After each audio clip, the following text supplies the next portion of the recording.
The night air smelled faintly of gasoline and rain when Daniel Rees locked up his garage for the evening.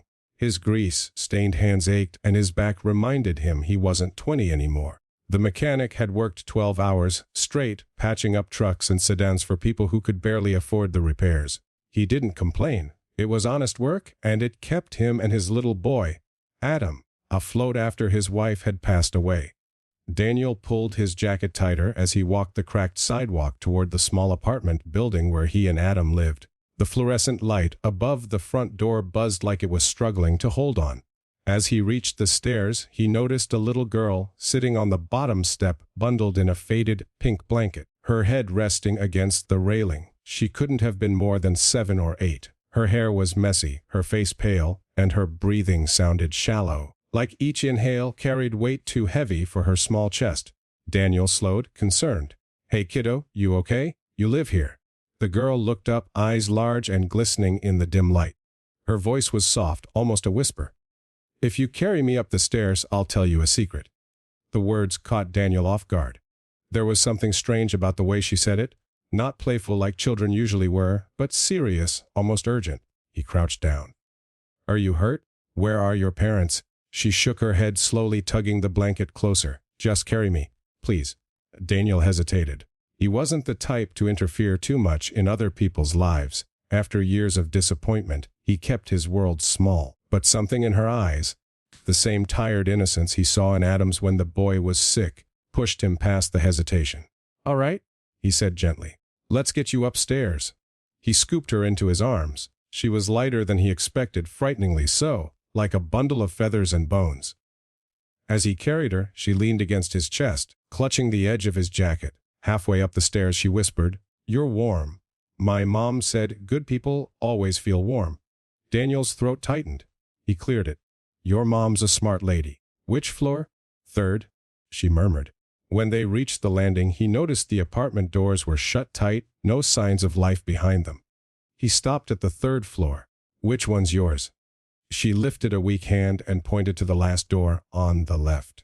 Daniel set her down gently in front of the apartment. "There you go, kiddo." She looked up at him again, eyes shining. "I owe you a secret now."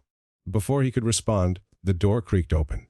A woman in her 30s stood there, hair disheveled, dark circles under her eyes. She froze when she saw Daniel and the little girl. "Lily!" The woman gasped, dropping to her knees. "Oh my God, where were you?" "I was downstairs," Lily said calmly, as though it were no big deal. "This man carried me up." The woman's eyes darted to Daniel, suspicious but also desperate.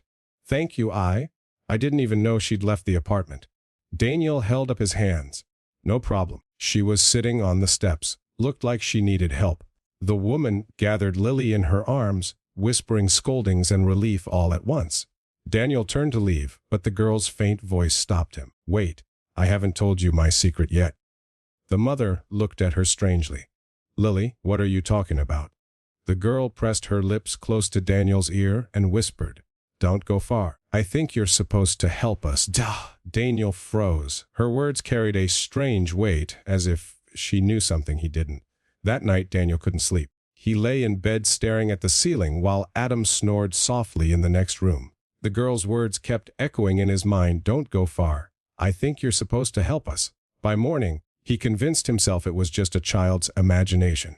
But when he left for the garage, he saw the same woman from the night before struggling with grocery bags at the bottom of the stairs while Lily coughed violently beside her. "Hey," Daniel said, approaching. "Need a hand?" The woman looked up, embarrassed. I can manage." But she clearly couldn't. Daniel took half the bags without asking. "It's no trouble." Upstairs, as he set the bags down, Lily tugged on his sleeve. "See, you came back?" Her mother frowned. "Lily, stop bothering him." "It's fine," Daniel said. Then, almost without thinking, "If you ever need help, I'm usually at the garage down the street. Rees Auto." The woman hesitated, then nodded. "I'm Claire. This is Lily. Thanks again for last night." Daniel offered a small smile before leaving, though something about their situation gnawed at him. Days turned into weeks. Somehow Daniel kept finding himself crossing paths with Lily and Claire. Sometimes he carried their groceries. Sometimes Lily sat in the garage watching him fix cars, asking endless questions, while Claire apologized for her curiosity. It didn't take long for Daniel to notice the truth. Lily was sick, the kind of sick that went deeper than just a cold. There were hospital visits, days she could barely walk, nights Daniel overheard her coughing through the thin apartment walls. One evening, as Daniel walked home with Adam, they saw Claire sitting outside the building, head in her hands. "You all right?" Daniel asked. She looked up, eyes red. "The treatment's insurance barely covers them. I don't know how much longer I can keep this up." Daniel shifted uncomfortably. He knew the feeling of bills piling up, the helplessness of watching someone you love slip away. "Without thinking," he said, "if you need the car fixed to get to the hospital, I'll take care of it. No charge." Claire blinked, caught between gratitude and pride. "You don't have to." "I know," Daniel said firmly. "But I want to." Behind them, Lily's weak little voice floated out the window. "Told you he was supposed to help us." Winter settled in, harsh and unrelenting. Daniel worked longer hours at the garage, not just for Adam, but to slip a little money into an envelope and slide it under Claire's door when no one was looking. He told himself it wasn't charity. It was just what neighbors did. One night, as snow fell heavy outside, there was a frantic knock at his door. Claire stood there, pale and shaking. "It's Lily," she gasped.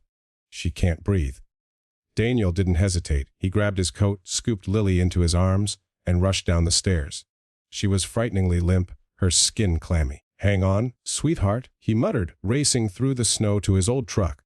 Claire climbed in beside him, tears streaming down her face. At the hospital, doctors rushed Lily away. Claire collapsed in the waiting room, sobbing into her hands. Daniel sat beside her, silent but steady, like an anchor in a storm. Hours passed before the doctor finally emerged. Exhaustion etched across his face.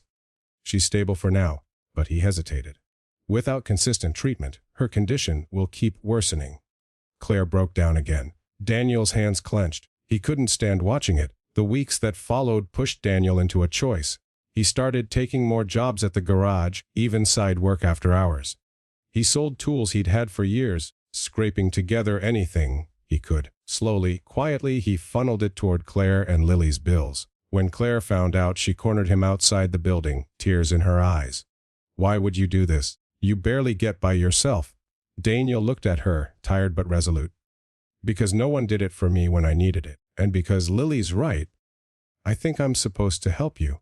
Claire stared at him, speechless. For the first time in a long time, Daniel felt like maybe he wasn't just surviving anymore. Spring arrived with new life. Lily's strength began to return little by little. There were still hospital visits, still nights of worry, but her laugh started to echo through the halls again. One afternoon, as Daniel walked past their door, he heard her call out, "What, you forgot? I still owe you a secret." He chuckled and crouched down as she leaned close. "My secret," she whispered, "is that you're our family now. You just don't know it yet."